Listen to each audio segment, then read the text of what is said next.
live like that, and they don't keep their promise. The word of example of Christ is not in them. They make promises and they fail. They lie to you and deceive you. They hide it. They keep their intent and their interests away from you, but they have a different interest and a different motive. And they come to you and they lie to you. What are you supposed to do? Are you one of those people? And as we saw last Sunday, that's not like Christ. And then for you also, what are the promises that you have made to God that you didn't keep? It is a time for you to know that is not a word of the soldiers. What are the promises that you have made to your fellow man, but you have not kept it? That's not the word of the soldiers. We can understand that sometimes circumstances may interfere in you being able to keep that promise on the time that you promise. Because there are things that comes in and throw a monkey wrench in your life, or disrupt your plan that you have made, or interfere, emergency. For example, a lot of COVID disrupted a lot of things in the world beyond your control. Did you try to reach out to the person to try to renegotiate and try to work it out with the person to let the person know you are not breaking your promise? You're going to keep your promise. What are the covenants that you have made? Because we know that there are people that have made covenants. They made covenants with God. For example, the covenant of baptism. Or made covenant with God in different things. People that say, oh, if God bless me with a child, I'm going to dedicate it to the Lord. Oh, if God bless me and my business grow, I'm going to build him a house, a church. Or I'm going to do this, I'm going to do that. And they themselves have agreed with you. And you, and on the promise that you made that you are going to deliver on your promise, but you never kept it. What are they? The promises that you have made to those that elected you, and those you elected. We talked about that last Sunday to see that that is not the word of the soldiers, because you have to be obedient to God by keeping the promise that you have made. What about those that you have elected to lord themselves over you? People that you have supported into government, whether by appointment or not. But you support them. They occupy certain positions of power and the authority, which you have granted to them by electing them over you.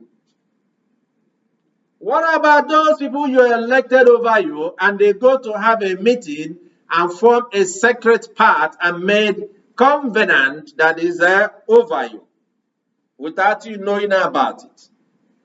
The issue of transparency, I know we use the word of democracy to explain it as that is the form of government of our people here in America. But the elected officials, they sit in their secret meetings and parlors, and they made a covenant, and they made an agreement upon your head, upon your life, things that are affected, but you don't know about it. What about if they made a pact with the devil? Who is responsible for that? You are responsible for that because you have given them the power and the authority to bind you in the covenant they are making. So when you have a democracy and a government where the press that is supposed, which is part of the social contract that you had about with your own government, to be able to expose and bring everything to the light so that you know what they are agreeing and putting upon your head. And a lot of people on that day will say, oh, but God, I was not there. I wasn't part of it. They never told me. That's why you should have hold your press, your people, yourself, everybody accountable to bring those things up. You see me throw a lot of things up in the past and the past years, and some of you might be angry or aggrieved. Why is he saying about these ancient things, these archaic things? Why is he taking all these things up? It's so that you know.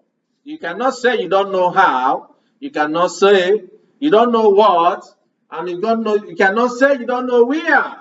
As you are doing to find out is you are doing to know the duty of care. What about the civic duty of care you have for your own life, for your future, for the life you live here on earth, and the life that you're going to live with Christ when he returns? Who is responsible for that? You are responsible for that. So what did you do? What have you done within your own power and influence that is consistent with what instruction God has given to you from in the book of Genesis all the way to Revelation? For those of us that is of this our Judeo-Christian faith, what have you done? Oh, you are an easygoing person because it doesn't concern you, because it doesn't bother you, because it's not your business, because it's not your problem, because that you are doing well, because the Lord is with you, and because God has blessed you, and because those people, no, it's because those people, they come, they offer you one or two things to make you feel good. They give you money to spend here and there, and therefore you are silent, you are quiet. You never said anything. Whatever they agree and whatever they do, you accept. It's okay with you because it's your party. And then when Christ comes, you will say, oh, you are not part of it, but there was your party in the world. It was your group. It were your friends and your family. But you are turned your eye away from their wickedness and evil, from all their sinful nature and things they're doing, bringing you. You are giving them power to bind you. Because they have the power to negotiate contracts, negotiate treaties, to do a whole lot of things that could boomerang, that may make God angry. But he never did anything to stop it. How is that Christ? Even Christ in the days of his judgment, sitting before Pontius Pilate, they asked him, and he answered, and he stood by the truth. He was not afraid of his dying. Neither was he afraid of anything happening to him. He was only